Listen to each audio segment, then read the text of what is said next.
다시 찾아주셔서 감사합니다. 오늘은 한국에서 개발 중인 가장 주목할 만한 차세대 미사일에 대해 이야기해보겠습니다.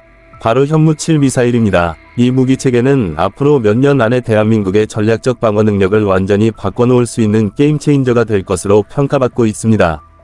한국은 기술 선진국으로서 국방 분야에서도 눈부신 발전을 이루고 있으며 그 대표적인 사례가 바로 현무 미사일 시리즈입니다. 그리고 현재 개발 중인 현무-7은 지금까지 공개된 그 어떤 한국산 미사일보다도 더 강력하고 더 정확하며 더 정교한 기능을 갖추게 될 것입니다. 우선 현무-7에 대해 지금까지 알려진 정보와 예측에 대해 알아보겠습니다. 이 미사일은 대한민국의 장거리 탄도미사일 시리즈인 현무 2차세대 모델로 예상되고 있습니다. 현무라는 이름은 한국 신화에서 북쪽 하늘을 지키는 신수의 이름으로 북방 위협에 대한 강력한 억지력을 상징합니다. 그런데 현무-7은 단순한 방어 무기를 넘어 하이퍼소닉, 극초음속 기술과 스마트 탄두 기술을 융합한 혁신적인 무기 시스템으로 평가받고 있습니다. 외형적으로 현무-7은 공기 저항을 최소화한 유선형의 설계를 갖출 것으로 예상됩니다. 극초음속 비행을 위한 외형이기 때문에 고온을 견디는 복합 소재와 열차팩 코팅이 적용될 가능성이 높습니다. 기존의 탄도미사일처럼 고정된 포물선을 그리는 것이 아니라 현무-7은 중간 비행 단계에서 궤도를 바꿀 수 있는 글라이드 바디, 활공체를 탑재할 것으로 보입니다. 이로 인해 요격이 매우 어려워지며 사실상 요격 불가능한 미사일로 진화할 수 있습니다. 크기에 대해서는 아직 공식 발표가 없지만 전문가들은 이 미사일이 현무5보다 더 크고 무거울 것으로 보고 있습니다. 현무-5는 최대 3000km 위 사거리의 9톤급 탄두를 실을 수 있는 한국 최강의 미사일이었습니다. 그렇다면 현무-7은 그 사거리와 탄두 무게를 더욱 끌어올릴 것으로 예상되며 북한뿐만 아니라 중국이나 러시아 일부, 인도 태평양 지역 내 주요 전략 거점까지도 사정권에 들어갈 수 있습니다. 이제 본격적으로 엔진 성능에 대해 이야기해보겠습니다. 현무-7에서 가장 주목할 부분이 바로 추진력입니다.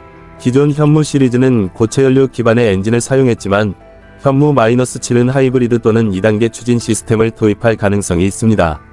즉, 초기에는 고체연료 로켓으로 상승한 후 극초음속 글라이드 단계에서는 스크램제트 엔진으로 전환해 마하 5 이상의 속도를 유지하며 비행할 수 있을 것으로 보입니다. 스크램제트 엔진은 대기 중 산소를 활용해 연료를 연소시키는 구조로 기존 로켓 엔진보다 연료 효율이 뛰어나고 극초음속에서도 지속적인 추진이 가능합니다.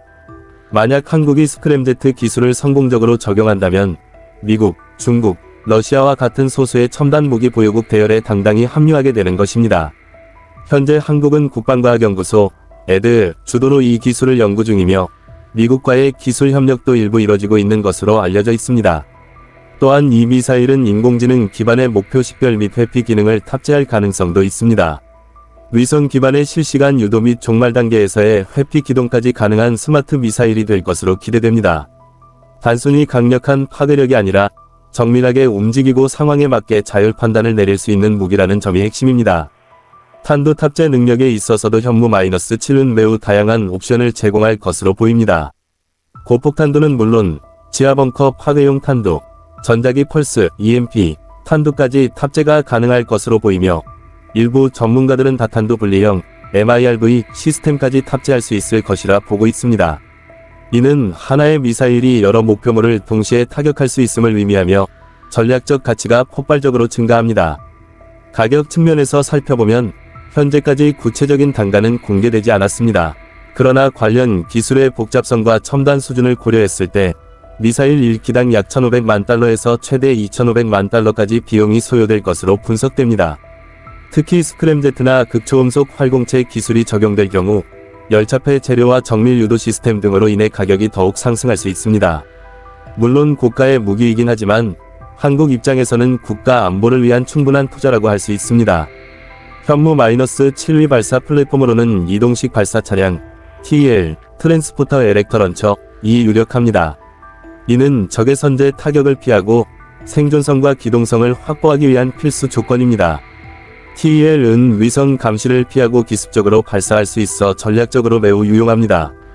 향후에는 고정식 사일로 또는 해상 플랫폼에서의 운영 가능성도 제기되고 있습니다.